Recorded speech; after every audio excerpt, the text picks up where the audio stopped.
Lawyers think the way they think, talk the way they talk, doctors the same thing, engineers the same way, is because of the inputs that have been, put into them. So your input has a way of coloring your thought process. In the book of Psalm chapter 1 and verse 2, David talks about a man who chooses not to stand, sit, or walk with the wrong people.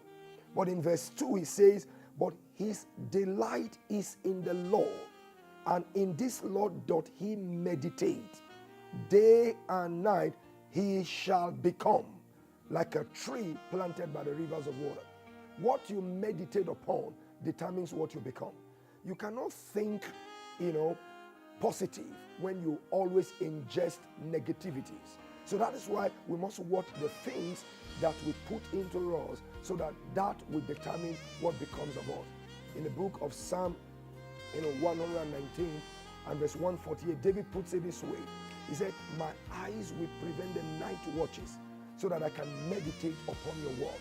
So what you meditate upon determines the things that becomes your output in life. A second principle that determines the quality of our thinking is the need to relate with good thinkers. We must learn how to relate with good thinkers.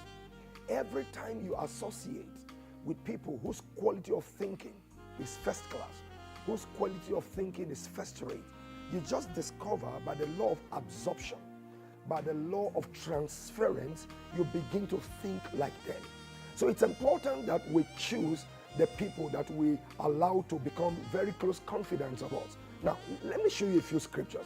In 1 Corinthians chapter 15, verse 33, there is this popular verse where the Bible says, evil communication corrupts good manners. That is to say, what you commune or communicate with by way of association has a way of influencing your manners, your thought process, your activity. So Proverbs 13:20 takes it to a whole new level by says, he that keepeth company with fools shall be destroyed, but the companion of the wise shall become wise. So I can tell the quality of a man's thinking simply by the kind of people he relates to. That's why I earlier on gave an example that when you sit down with doctors, 6 years, you start thinking like a doctor. When you sit down under a lawyer, 4 years, you start thinking like a lawyer. So it's important to understand that the direction you want your thought process to go should determine the quality of people you think with.